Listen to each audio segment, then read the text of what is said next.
Thank you guys so much for joining us for these days at the 2021 Sundance Film Festival. We are here digitally now for a Q&A with the director and cast and producer, and I'd like to introduce them to you all now.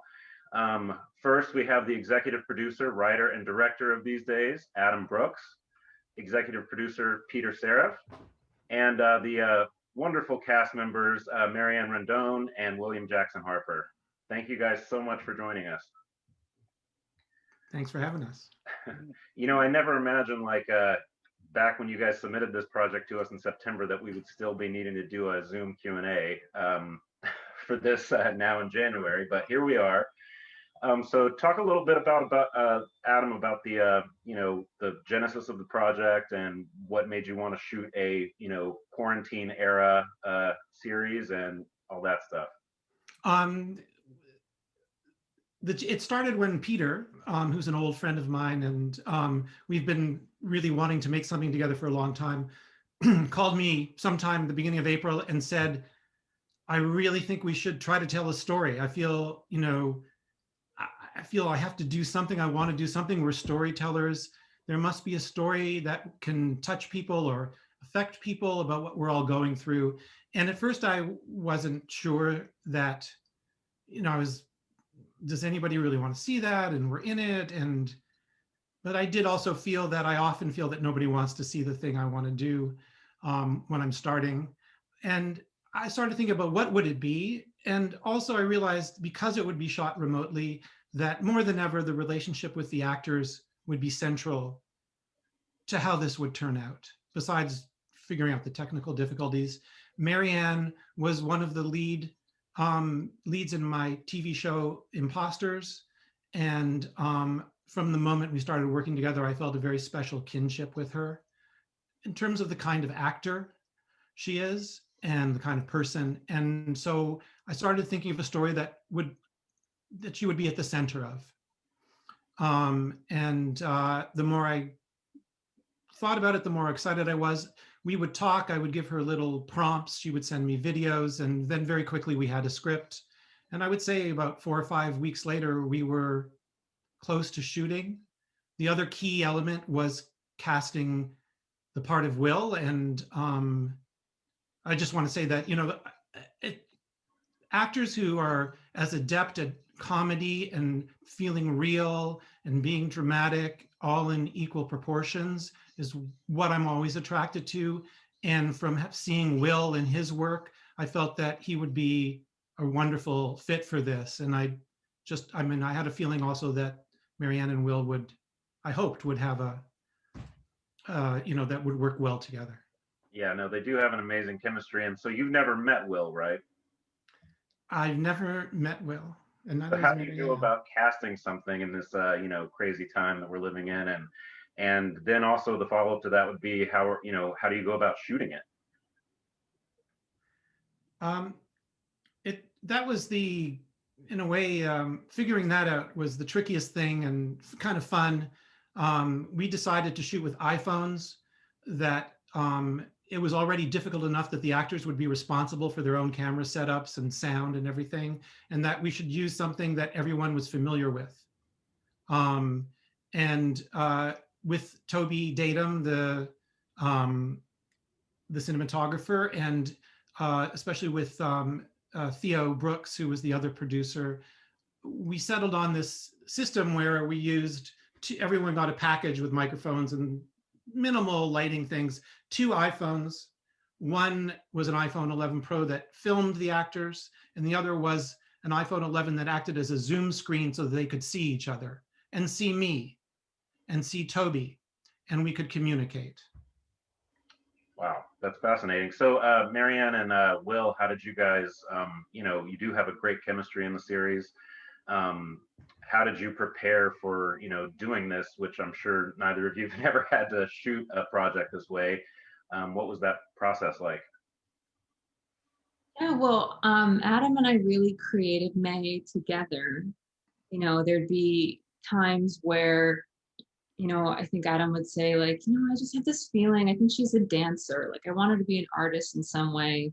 So we would start from there, and I brought my friend along, who's the choreographer of one of the piece in the middle of our date. Her name's Lisa Fagan. So that was really exciting for me to collaborate with people that I love to collaborate with. Um, and yeah, like Adam would give me these prompts and I would explore in that way. And I'd have conversations with myself or with other people like Sarah Tolani, who plays my best friend in it, who's actually my best friend in real life. And then there'd be other things that I would just have ideas about and I would improvise with myself, or I'd do something, it was really at the height of being inside. And so it was really exciting for me, for someone who is very physical. I was so stir crazy to like do things with my dog or like set the camera up, and like a lot of it was from my own daily life. Um, and then having the beautiful scene written for Will and I, it just, as soon as Will and I met, it flowed so easily. Yeah, I second that. It was, I mean, for me, it was, I mean, obviously, I don't think any of us have done anything like this before, where you're like so responsible for some aspects. Usually, up and you're trying to connect with your scene partner as much as you can, and especially as an actor, that's what you're doing. And there's a lot of other folks to sort of cradle you and make sure that like you're just focused on the one thing. But like for me, like my girlfriend Allie did a lot of the. She was she was like the one person crew here at the house, and handled everything and sort of allowed me to stay in the zone and as much as I could. And honestly, just working with this team, it's amazing. You need people to be nice in order to feel like you can just be yourself about whatever you're doing. And it needs to you need to feel free and you need to feel safe. And that's the thing, I think, that even through Zoom and having never really met in person, like that was something that was very palpable from the moment that we started working. And so in ways it's like, yeah, there's it's highly unordinary, and it can be, I guess, if you with the wrong group of people, it could be really nerve wracking and, and whatever. But I think with this group, it was just very easy, and everyone was just trying to just tell a story and bring themselves to it. And so it was great. I mean, honestly, at this point, I just can't wait to actually see everybody in person and actually like shake a hand or something. That's what I would like. And I think it's because of how wonderful this experience was. Right. And Adam, I would venture to guess that you haven't done a lot of online dating in 2020. But you still managed to write such a wonderful and heartfelt script that I think we could all relate to, of just what we're all going through um, over the past God knows how many months it's been at this point. Was that kind of a collaborative process with your cast and producers, and talk a little bit about your writing process? One of the things I really enjoyed about this was that there was no studio or network. And not to say that, I mean, mostly my experiences have been really happy and good, but not to just to be, with Peter, getting feedback from Peter, from the actors, working with the actors, with our very small group of 8 or 10 people, was enormously freeing. And also because every location, if we tried some scenes, we'd go back and redo a part of, because everybody was stuck in their location. It's not like we had to go back to a restaurant or anything.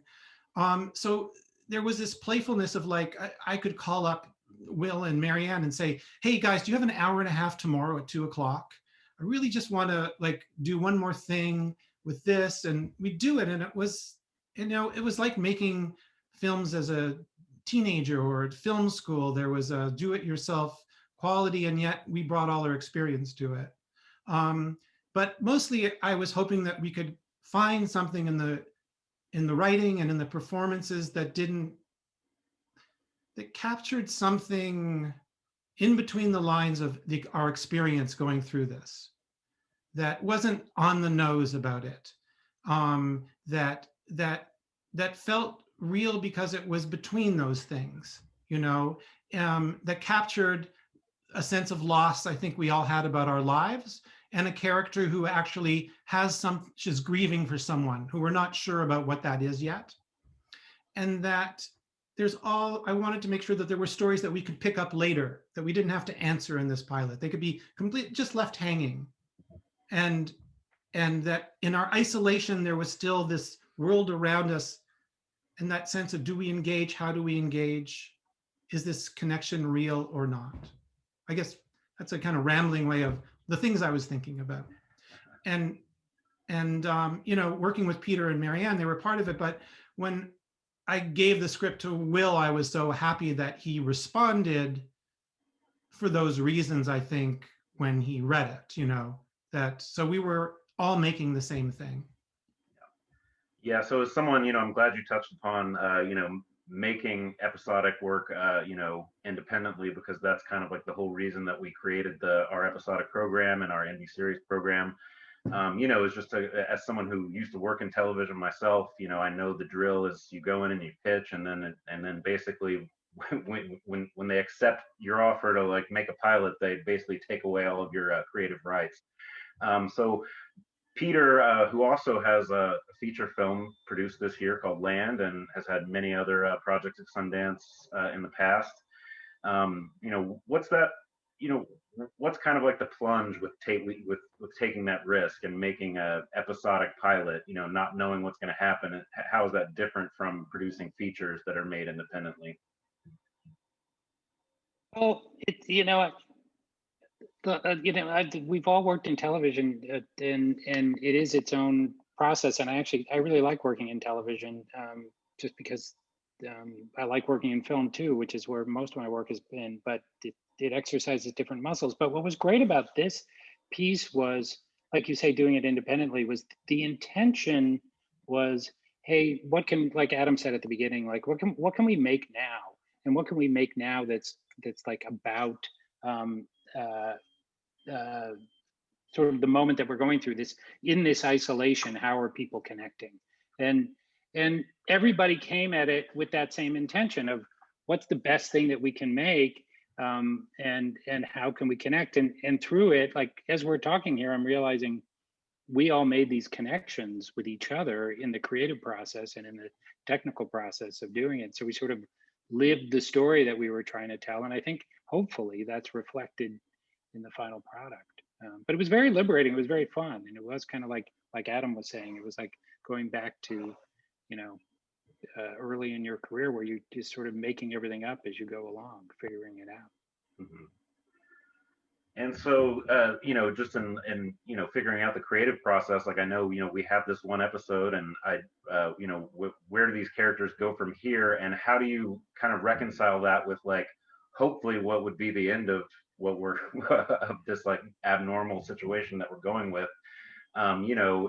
Does it continue to be a quarantine era series? And at what point, have you thought down the line? How far have you thought about it? Well, I think that we would like the idea of calling it These Days is a kind of sort of card you put on the wall and look at, which is that we're telling a story in the moment, that idea that we can be responding to what's going on would be a through line if it were made and to continue on. But I think definitely a first season, just by the fact that we're still doing this right now, is about this time that we are going through. And whether it becomes about other things, and being about this time. Originally, I imagined that we would make a 6-episode season, and each episode would be a month. And in the pilot, and that it was not at the spine of it would be this story of the relationship with May and Will, and also we're planting the seeds for talking about things that explode outside of COVID in terms of, protests and Black Lives Matter, and ideas of, who suffers and who has privilege, and that we could, within the tone of this show and of the pilot, have those things be part of the story we're telling. And again, and hopefully in a way, in the way that all of us actually mostly deal with it. Having to decide about whether you're going outside with a mask to march or not is as much part of the story as the march itself in a way, and that that Will's character, and I don't know, maybe Will wants to talk about this because is trying to decide what kind of writer he is. This is a time when we're all looking in the mirror, deciding who we are, and he's writing about Zorges and making a great career for himself, but wondering as the events will then unfold in further episodes, is that really what he wants to be writing about? And when his mother says to him, why are you doing this when people of color are dying disproportionately in these months that are happening? Those are things that I think we want to find a way within our tone of confronting and going into in ways that I hope will be really engaging and moving and real. We're not having a Zorgie right now, are we? Is this what it's like? But Adam, don't you think? I mean, it would have been absurd to write 2 impeachments into season 1. Nobody would buy it. That's right. Did you see that? Well, Peter, you sent it to me. The New Yorker Andy Borowitz headline that said Fauci declares immunity from Trump demands 2 doses of impeachment. But I do, and also as we started thinking we might be getting to make a show soon, in the same way I was talking to Marianne, Will and I started talking about his character and the things that we were excited about or were wary of or how to talk about it. And, that relationship, I always admire Mike Leigh's films for his relationships with his actors and what the space he gives them to create both macro things and detail in what they're doing. And for, one of the reasons I hope we get to go forward with this is to do that with Marianne, with Will, with all the actors who are in the story, because we're all going through this. And so there's something in creating these characters. I don't want to be the writer, I would like that. I feel like there's an opportunity for something else here, born out of, a different kind of respect and collaboration. Yeah, no, definitely. So I think, my biggest concern, we had no idea what was going to happen when we started accepting submissions for Sundance this year. And I was, probably most afraid of just getting a bunch of things that were shot entirely on Zoom and that were like, going to be, feel outdated, like, months later. But I think that, this series just feels, this pilot feels so, it really resonated with me personally. And, I think that your cast is also fantastic. Amy Brenneman too is in this. And, thank you for making it, because I think it really worked for us on so many different levels. That's so nice. Thank you. Yeah, and Will, did you have anything else to add about that, the character and the writer and what he's going through and how you related to that personally? Oh yeah, I mean, like I think one of the toughest things when we're living in times as fraught as this is there's always an impulse to respond to it, but there's also a need to kind of distance yourself from it at the same time. And I feel like that's something that, the character is something that I certainly, as just a dude, deal with, I feel like I want to create something and everything is in response to the moment that we're in. And, I wrote this thing like some years ago, and it got produced in New York. And I remember this friend of mine came up to me after the show and said, like, it's like, good job, but I feel like we always see Black suffering on stage. Every time we see a show with Black people, it's always somewhat tied into Black suffering and injustice and stuff like that. And it's like I'm kind of getting tired of seeing it. She's like, it's not that it's bad, it's just that it's starting to just be a little too much. And I feel like we're going to the same well. And at the time, I was a little upset because it was just a thing that came out of, it wasn't me trying to push suffering upon anybody, but and making everybody look at it. But I just wanted to sort of dissect it a little bit in my own way. And, you know, I think that, but in the end, I feel like she had a valid point in that there is just as much value in sort of in moving away from those things and moving past them as much as there is in dissecting it and really sort of unpacking it. And I feel like that's something that the character is dealing with, and it's something that I, you know, thought about, and something that Adam and I talked about quite a bit. Was like, what is that, and what does that? Because I mean, the world does need humor. The world does need some sort of light-hearted piece on Zorges, just to sort of remember that there is still absurdity that can be, you know, sort of laughed at or really understood, like really, you know, sought to be understood. There's something there, but you know, it's but also you know, everything that's going on, I think, is so personal for everyone that it feels like to ignore it feels like a disservice at the same time. So it's just sort of this weird balancing act that you wind up having, you wind up doing. And so it's, yeah, I mean, I guess I have a response to it, but I certainly don't have an answer or a place to come down on this, you know, come down on this sort of aspect of the storytelling. I don't have something that I like, this is how we do it, but it is something that I think is really worth unpacking and investigating. And so it's, yeah, that's it.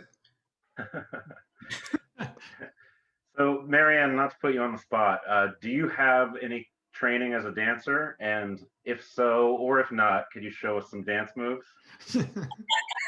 No pressure, no pressure. I started as a dancer from a very little person. And it was actually an injury that led me to being an actor. And I actually have a little bit of a back injury, so I don't get too crazy, but I can do this for you. Yeah. Also, I just want to say one thing that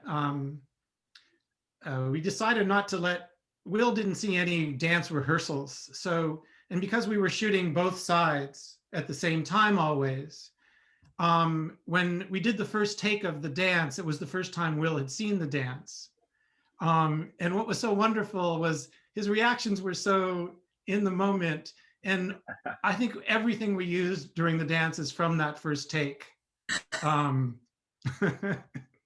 of him seeing it for the first time. It was so effective. I was so impressed. I was like, damn, this works. Look at that, you know, like with the walk in and then I was like, there's this one, like whenever people can write stuff in order that is not the way we typically write things, it's always like a mind-blowing moment for me because my motor skills are that of a 9-year-old. So like whenever, you know, like when she wrote the name backwards and upside down, I was like, no way! Just like in my mind. It was, yeah, it was great. Adam, can you say what your first inspiration for the hand dance was? Well, I couldn't imagine that she was going to do a dance to him on Zoom, you know, that her own self-respect wasn't going to let that happen. And I wasn't certainly going to make it happen. So it just seemed like I started researching hand dancing. And then I remembered Charlie Chaplin doing his little dance with the two bread loaves in the fork. And that was the first thing I sent Marianne to look at. Yeah. And it went from there. Yeah, it worked out in our favor because Lisa's choreography is very gestural, and she does things like use a potato in a dance and makes it like you've never seen a potato look that way before. Not a potato chip in our yeah, so that was really fun to use what would be in an apartment and organically like what she could try to entertain him with. I think that's about all the time we have. Thank you guys so much for joining us and for letting us play this wonderful pilot at Sundance 2021. I would encourage everybody who's watching right now to go and see all of the other projects that we have in the Indie Series program. And thank you so much to Adam and Peter and Marianne and Will for being with us here today. Thank you, guys. Thanks, Adam. Thank you, Adam.